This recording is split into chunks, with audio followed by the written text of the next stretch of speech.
Le 16 juillet 1982, Patrick Douar s'est ôté la vie en se tirant une balle de fusil dans la bouche.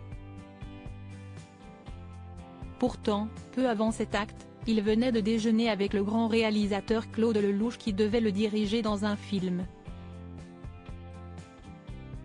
Le cinéaste revient sur ce jour tragique. 60 ans que Claude Lelouch fait vibrer le public avec son amour pour le cinéma et pour la vie. Le cinéaste de 86 ans célèbre sa carrière en faisant ce qu'il préfère faire, un cadeau. Il a organisé une tournée de ciné-concerts symphoniques.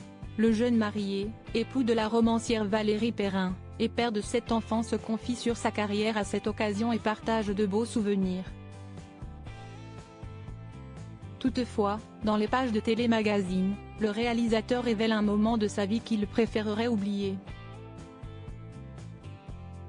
Lorsqu'on lui demande les plus grands souvenirs qui ont marqué son existence, Claude Lelouch a l'embarras du choix. À la question plus délicate de celui qu'il aimerait effacer, l'artiste fait part de ce jour tragique, la mort de Patrick Douar en 1982, à 15 jours du premier tour de manivelle d'Edith et Marcel. Nous venions de déjeuner, là où vous et moi nous parlons en ce moment. Il était en super forme, fou de joie de faire le film. 1 heure plus tard, il était mort. Je n'ai jamais compris. Mais il y a eu ce coup de téléphone durant le repas, un truc bizarre qui a changé son destin. Si est un épisode d'une cruauté que je ne souhaite à personne. Le rôle que devait tenir Patrick Douar, celui du boxeur Marcel Cerdan, sera finalement tenu par son fils et homonyme. L'acteur regretté aurait dû donner la réplique à Evelyne Bouix.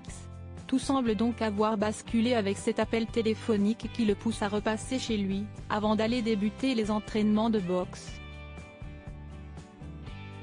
Le comédien retourne chez lui et met fin à ses jours en se tirant une balle dans la bouche avec une carabine offerte par Coluche.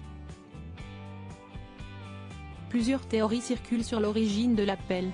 Selon sa mère Mado Morin, il serait venu de la mère de sa fille Lola, Elsa, qui lui aurait indiqué qu'il ne reverra plus sa fille. En 2007, dans le documentaire Patrick Douar, le dernier jour diffusé sur France 2, sa fille Lola confirme elle-même que l'ultime conversation téléphonique entre ses deux parents aura été un élément déclenchant de son suicide. Cependant, pour d'autres proches, le héros de série noire accumulait les ennuis, entre impôts, dettes et addiction à la drogue.